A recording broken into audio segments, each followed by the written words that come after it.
With Star Wars Hunters global release getting ever closer, I thought it would be a good idea to make a series of videos going each of the individual hunters to give you all a bit of background and an overview to who the characters actually are. So I'll be going over who they are, what weapons and abilities they have, the class they are a part of, and finally what type of cosmetics you can expect to see from those characters in the games, because quite a lot of them do actually have fairly set themes. So I'll be doing a video per character, which right now is 12, so there's quite a lot to get through over the next few weeks. And today I'll be starting off with Rieve, the dark side force wielder playable in Star Wars Hunters. Before joining the arena, Rieve was a singer in a gonk rock band, which is a type of loud and aggressive music where the group run their amplifiers through GMK power droids. And even before all of that, she grew up on Corellia as an orphan before moving to Nashtar, where she then became a singer. Rieve is naturally force sensitive, and due to an outburst of the force during a live show, she left the band and became a hunter in the arena, where she was given a persona of the Sith. Now it's worth noting here that the arena is essentially like WWE in a way, where every contender has a character to play essentially, but the matches themselves obviously aren't scripted, so everyone essentially has an act to adopt in order for the audience to be entertained properly. So even though Rieve seems like a Sith Lord, she actually isn't, and she's not a bad person in any way, so that's definitely something that is worth noting. Now as for her weapon, Rieve naturally uses a red lightsaber, given that she is a Sith character, and she is a damage class character, so she doesn't have a huge amount of health, but she is fast and deals high amounts of damage. In total, Rieve has 5 abilities, 3 of which are called active, 1 passive, and 1 ultimate. Her first ability is a dash strike called Ruthless Pursuit, and as you can see, it propels you forward quickly, so whilst it does deal some decent damage, it can be very useful in a chase or even an escape.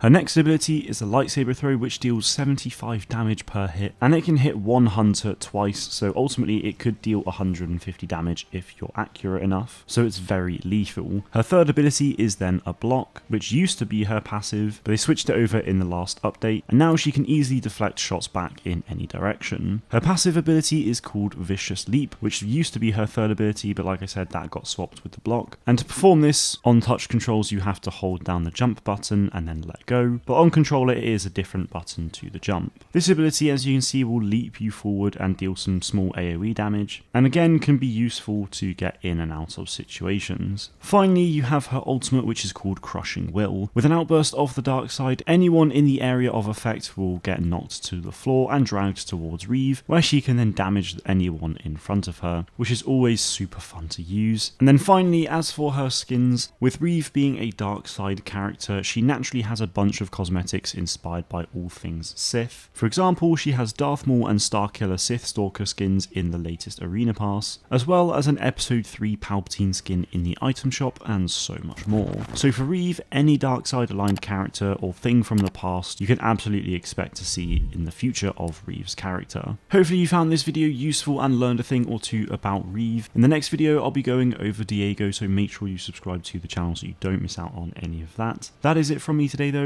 Thank you all very much for watching, and may the force be with you always.